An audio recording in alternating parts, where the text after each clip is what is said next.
Buenos días. ¿Podrías presentarte y decirnos cuál es tu trabajo en esta institución? Hola, buenos días. Yo soy Marlon Cuarto y soy psicólogo en el área de tratamiento de aquí de la institución Juventud Luz y Esperanza. ¿Me podrías decir, explicarnos un poco sobre qué es una adicción desde un punto de vista psicológico? Ok, desde el punto de vista psicológico, una adicción pues precisamente tiene que ver con el placer, ¿no? Al cerebro le gusta experimentar placer y las sustancias psicoactivas generalmente lo que hacen es producir placer. Al cerebro le gusta, lo tenemos que sentir porque ¿qué cosas nos producen placer? Por ejemplo, comer. ¿Por qué necesitamos comer? Porque de ahí obtenemos nutrientes. Entonces el cerebro hace que las personas sientan placer al comer porque lo necesitamos para vivir, ¿no? Entre otras cosas también, por ejemplo, el dormir produce placer también. Incluso las relaciones sexuales, desde el lado de vista psicológico y genético, para preservar la especie, para que no nos extingamos, ¿no? Necesitamos reproducirnos y entonces por eso el ser humano y los seres vivos necesitan sentir placer a la hora de tener relaciones sexuales para reproducirse. Entonces el cerebro asocia que todo lo que provoca placer es como bueno, y cuando tú le das una sustancia que le provoca más placer del que el cerebro produce, pues el cerebro también dice, ah, pues para que gasto energía, si me están dando esta sustancia que me provoca más, y entonces así es como poco a poco se va creando la adicción. Se genera resistencia, tolerancia, se aumenta la cantidad hasta que la persona ya no siente ningún tipo de placer, pero ahora solamente la consume para ya no sentirse mal. Eso es básicamente cómo se va construyendo la adicción desde un punto de vista psicológico. ¿Qué situaciones en tu vida crees que contribuyeron al desarrollo de la dicha adicción? Lo que ocasionó que me metiera en las adicciones fue juntarme con gente que también estaba metida en las drogas, en las adicciones, y eso fue lo que pues me indujo a ingresarme más a este mundo de las drogas. ¿De qué manera afectó la adicción en tus relaciones más cercanas, como por ejemplo con tu familia, amigos, pareja o conocidos en general? No, pues me afectó mucho porque pues yo me alejé de mi familia, mi pareja igual, pues realmente no conseguí ni siquiera ni trabajo ni nada, y pues fue lo peor, la verdad. Buenos días. ¿Podrías presentarte y decirnos cuál es tu trabajo en esta institución? Hola, ¿qué tal? Buenos días. Creo que sí. Mi nombre es José Rico y bueno, soy el coordinador del área de tratamiento. ¿Podrías decir más sobre tu experiencia? Bueno, pues trabajar y pertenecer a esta institución pues, es muy favorable. Mi experiencia aquí ha sido de ver a tantos chavos pasar, ver cómo la gran mayoría logra rehabilitarse a través de expresar sus emociones, sus sentires. Fíjate, nosotros hablamos de adicciones. Sí trabajamos las adicciones, pero también las situaciones asociadas. ¿Qué podemos decir como situaciones asociadas? A veces la violencia que vivimos, la soledad, la tristeza, los abandonos. Trabajamos también con el sistema familiar, ¿no? Y que muchas veces la familia es parte de un cambio también del chico. El tratamiento es integral y a veces vemos cómo las familias participan y trabajan junto con sus hijos y cómo este proceso va evolucionando y van haciendo cambios muy significativos. No es solamente que el chico cambie, también la familia, y eso es muy, muy favorable.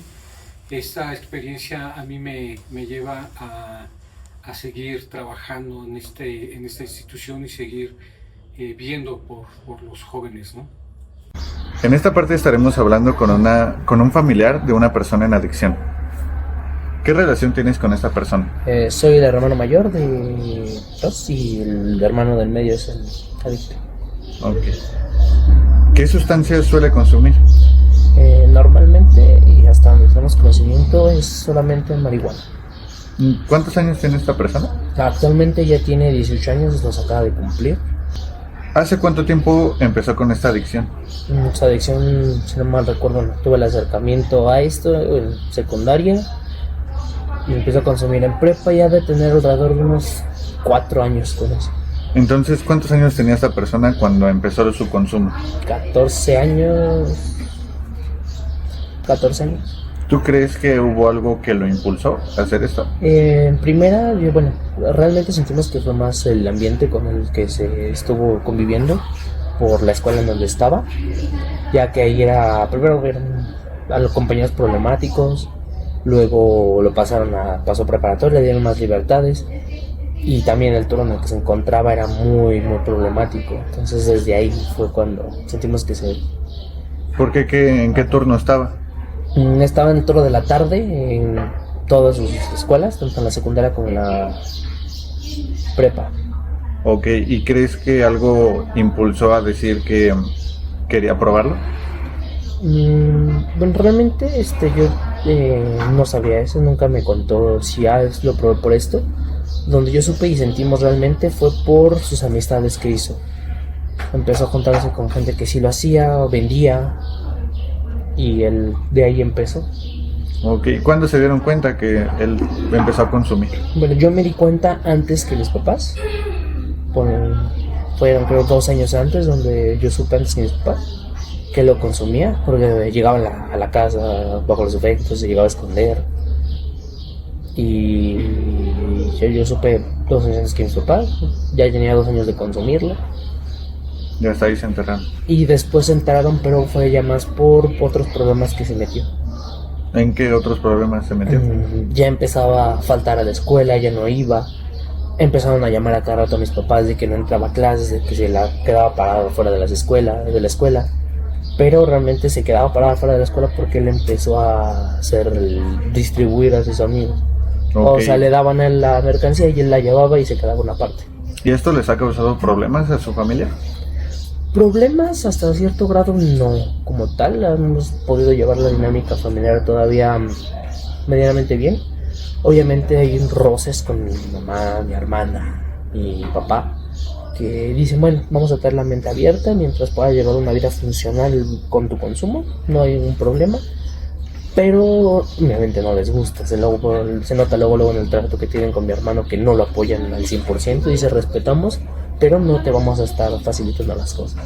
Okay. ¿Y qué pensaron tus papás cuando se enteraron que pues tu hermano consumía? Al inicio, la clásica de mis papás fue: ¿qué hicimos mal? ¿Por qué están esos pasos? ¿Qué no hicimos con él? ¿Por qué no le prestamos más atención? Y eso, bueno, en sí fue también más un poco de descuido de mi mamá, de decir, ¿sabes qué? Voy a dejar todo tu hermano a cuestión de tu papá y que él se encargue. Mi papá realmente nunca lo apoyó, se puso a ver qué estaba haciendo.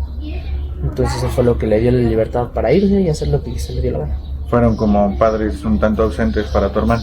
Más que ausentes, mi mamá dijo, su papá tiene que hacerse cargo de él.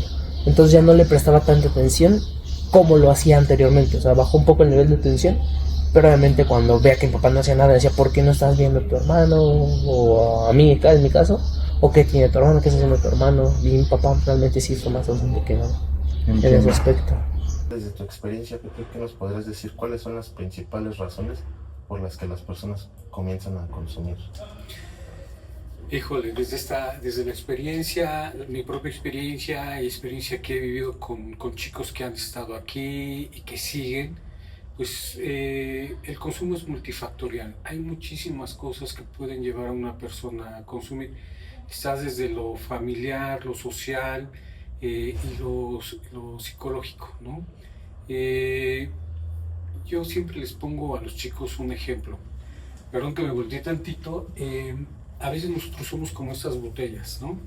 Que las llenamos de emociones de toda nuestra historia de vida, donde pueden suceder tristezas, abandonos, miedos, soledad, tristeza, pero también alegrías. No necesariamente son cosas negativas, sino también cosas positivas.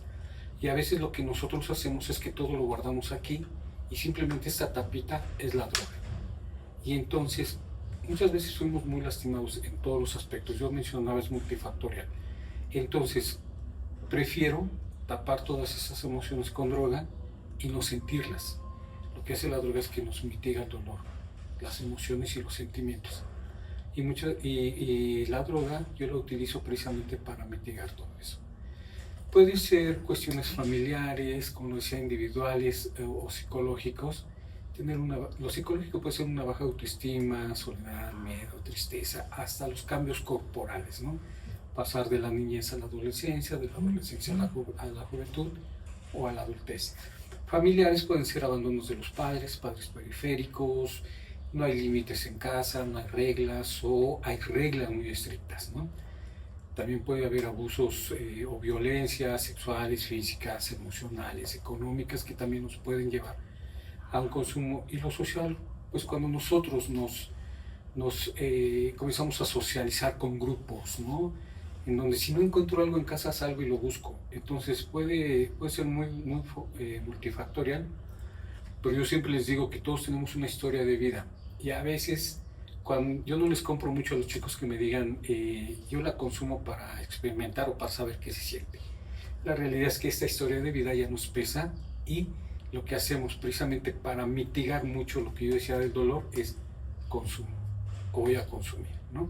Porque en la calle nos dicen, pues pruébala, esto te va a ayudar, o esto te va a quitar la tristeza, esto te va a quitar el miedo, esto te va a hacer sentir más feliz, ¿no?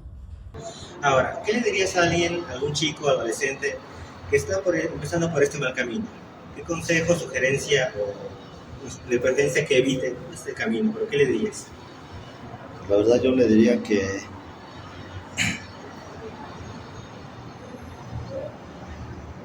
pues que estudien, que se metan en actividades deportivas, artísticas. Eso ayuda mucho, que no se metan en este mundo de las drogas, al alcohol tampoco, porque destruye tu vida, y pues hay tantas cosas buenas en la vida por quien luchar, y que pues eso era lo que yo les aconsejaría, que no estén en las drogas jamás. Para terminar, pues igual me gustaría que invitaras a las personas que vinieran aquí, ya que estén pasando por alguna situación y busquen ayuda. ¿Podrías invitar a estas personas? ¿Qué tal, chicos y chicas, personas que nos estén viendo? Pues si hay alguna situación, nosotros atendemos aquí todo lo que tiene que ver con salud emocional, adicciones. Entonces, si ustedes creen que alguno de nuestros programas los puede beneficiar, o conocen a alguien que tenga alguna de esas situaciones, pues no duden en pedir la ayuda, pedir información, a través también de nuestras redes sociales de Juventud, Luz y Esperanza. Y bueno, a veces uno piensa que tenemos que poder solos con nuestros problemas, con las cosas que nos pasan, y que tenemos que ser fuertes, ¿no? Pero a veces el acto más grande de fuerza es aceptar que no podemos solos y que necesitamos ayuda. Entonces, aquí estamos en Juventud, Luz y Esperanza, en Lago Ginebra número 28, saliendo del metro San Joaquín. Aquí nos pueden encontrar, los vamos a poder atender con mucho gusto. Y pues nada más un mensaje final es que la rehabilitación no nada más es dejar de consumir, es volver a aprender a vivir. Y aquí los vamos a ayudar a volver a aprender a vivir. Muchas gracias. Muchas gracias, Manuel.